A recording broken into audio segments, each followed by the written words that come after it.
कांदिवली पश्चिम चारकोप सेक्टर 8 येथे मनसेचे नेते व कार्यकर्त्यांनी गुंडागर्दी केल्याचा धक्कादायक प्रकार समोर आला आहे। जायस्वाल कन्स्ट्रक्शन कंपनीच्या कंपाऊंडमध्ये घुसून वॉचमन व कर्मचाऱ्यांना मारहाण केल्याच्या तसेच 10 लाख रुपयांची खंडणी मागितल्याचा गंभीर आरोप बांधकाम व्यावसायिक बंश बहादूर जायस्वाल आणि त्यांचे सुपुत्र मुकेश जायस्वाल यांनी केला आहे। हा प्रकार सोशल मीडियावर मोठ्या प्रमाणात व्हायरल होत आहे। पत्रकारांनी या प्रकरणाबाबत विचारणा केली असता जायस्वाल यांनी मनसे नेते विश्वास मोरे तसेच शिवसेना नेते किशोर दटवी यांच्यावर गंभीर आरोप केले। त्यांनी 10 लाख रुपयांच्या खंडणी मागितल्याचा सनसनाटी खुलासा केला।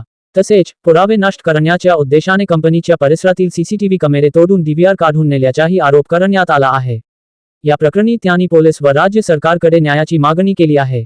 कारवाई व्हावी यासाठी पोलीस यांच्यावर कारवाई करण्यात यावी।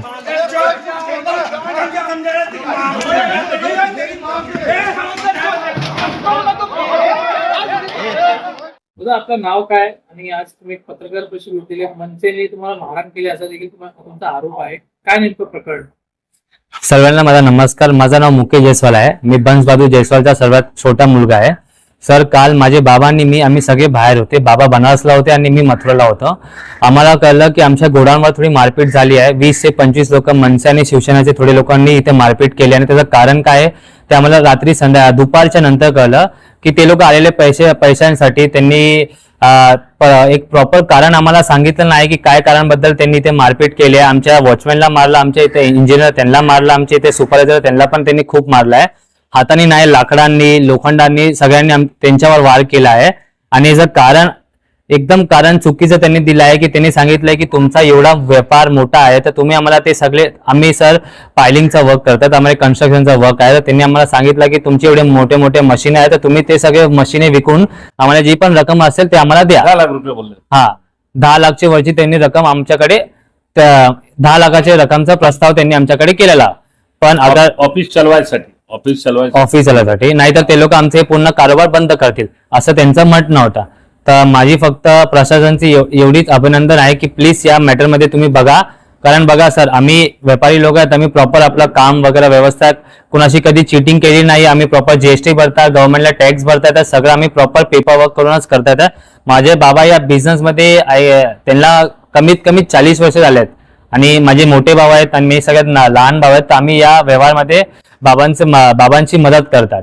तर सर प्लीज या मॅटरमध्ये बघा आणि आम्हाला न्याय दिलवा। तुम्ही जेव्हा बाहेर होते जेव्हा जे लेबर आहेत त्यांच्यावर हल्ला झालेला आहे, मात्र सीसीटीव्ही देखील आहे या ठिकाणी, कोणाची परवानगी घेऊन आले होते का आतमध्ये?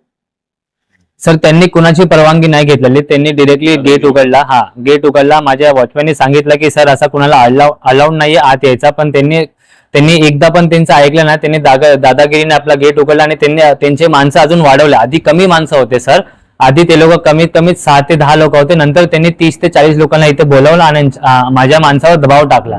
तर माझे माणसं पण थोडे घाबरले आणि नंतर त्यांना गेटमध्ये घुसले आणि पूर्ण आमच्या गोडाऊनची सर त्यांनी जांच पडताळ केली आहे। हे खूप चुकीचं आहे सर, कुणाच्या प्रायव्हेट प्रॉपर्टीमध्ये येणार बिना त्यांच्या परमिशनचा आणि इथे जांच पडताळ करणार।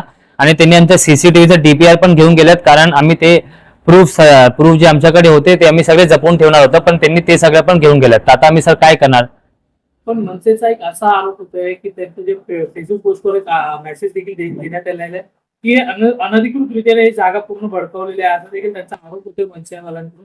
तर त्याच्यावर तुमचं काय म्हणणं? सर, असं असतं तर चारकोप पोलीस स्टेशननी पण या मॅटरमध्ये लक्ष दिलं असतं आणि आमच्या गेटच्या बाहेर सर एक मोठा बोर्ड लावलेला आहे बीएमसीचा, तिथे प्रॉपर लिगली पेपर वर्क जाऊन सर ही जागा माझ्या बाबांच्या नावावर आहे सर। असं एवढी मोठी जागा आपण मुंबईतून कधी कुठून कोणाशून घेऊ नाही शकत सर। ही प्रॉपर लिगली पेपर वर्क होऊन झालेला पूर्ण कारोबार आहे सर। काय सांगण्यात आलेलं? सर, आम्हाला कोणाशी काही विरोध करायचा नाही। आम्ही व्यापारी लोक आहेत, आम्हाला काम करायचं, आम्हाला पैसे कमवायचे, आम्हाला फक्त तेवढंच आहे। असं नाहीये की सर बघा मी पण मुंबईत राहतो, मला पण मराठी येतं, पण असं आहे की आम्ही गोरखपूरवासी आहेत, ठीक आहे सर। तर सगळ्यांची आपली आपली एक पद्धती असे राहायची, काही पण असू द्या सर, पण आम्हाला यायचं आहे की तुम्ही आमच्या कामामध्ये दखलंदाजी नका करा। ते पण आहे, तुम्ही डिरेक्टली माझ्या बाबांशी बोला, तुम्हाला काही प्रॉब्लेम आहे, तुम्हाला काही डाऊट्स आहे तर तुम्ही डिरेक्टली माझ्या बाबा माणसाला कसला मारला तुम्ही? त्यांचं असं देखील म्हणणं आहे की भैया लोकांना इथे मोठ्या प्रमाणात काम केलं जातो, मराठी लोकांना नाही। सर, आम्ही इथे काम कोणाला पण कोणाची जात वाद वगैरे विचारून नाही देत आहे सर। कोणी पण आला त्यांना कुणाला काम करायचं असेल तर ते लोक येतात, आम्ही त्यांना काम देतात. ज्या माणसाला गरज आहे, ज्यांना घर चालवण्यासाठी थोडे पैसे पाहिजे सर, ते लोक मेहनत करायसाठी रेडी आहेत, तर सर आम्ही त्यांना इथे काम करायसाठी ठेवत आहे. आम्ही हे नाही बघत आहे की सर तो माणूस बिहारातून आहे की महाराष्ट्रातून आहे की यूपीतून आहे. सर आम्ही कधी केली नाही. आणि सर आमच्या गोडाऊनमध्ये, आमच्या वर्कशॉपमध्ये सगळे जातपातचे लोक काम करतात आणि कधी त्यांच्या आपसमध्ये कधी विरोध झाला नाही. तर सर हे मला नाही माहिती आहे, खूप दिवसापासून आपल्या महाराष्ट्रामध्ये सर हे चालू आहे की बिहारी लोकांना आपल्या महाराष्ट्रातून काढायचं आहे. सर ह्याचं कारण काय आहे सर? आम्ही कुणासोबत कधी सर आम्ही काही फ्रॉड कधी चुकीचं काही केलं नाही. तर सर ह्याचं कारण काय, आम्हाला हे जायचं आहे. आणि काल पण ते शिवसेनेचे कार्यकर्ते आलेले आहेत, त्यांनी आमच्याकडून खंडित 10 लाख रुपयाची मांग केली आहे सर. तर आम्ही 10 लाख रुपये तुम्हाला का देणार, त्याचं कारण काय सर? प्लीज आम्हाला कळवा. भैया और मराठी बोलून असं करतात ती खंडणी मागतात ती की भैया लोकांची इथे पळवायच्या, इथे राहायच्या नाही. कोण होते जे खंडणी मागत आहे, ते कोण लोक होते? मनसेचे हे होता, मनसेचे कार्यकर्ता मोरी बोलून होता एक किशोर दलवी साहेब होता. माझा महाराष्ट्र सरकारचा एकच प्रश्न आहे की सर माझा जन्म इथे झालाय, मी मुंबईचा आहे, मी इथेच मोठा झालाय, माझं शिक्षण पण मुंबईतून झालंय, तर मी इथे काय काम नाही करू शकत काय सर? माझे बाबा यूपीतले आहेत तर काय झालं सर? तर काय आम्हाला इथे हक नाही मुंबईत राहून कमवायचा सर? हे खूप चुकीचं आहे. तर माझं एकच विनंती आहे, प्लीज महाराष्ट्र सरकार, मुंबई सरकार या मुद्द्यात तुम्ही लक्ष द्या आणि प्लीज आम्हाला लवकरात लवकर न्याय दिलवा.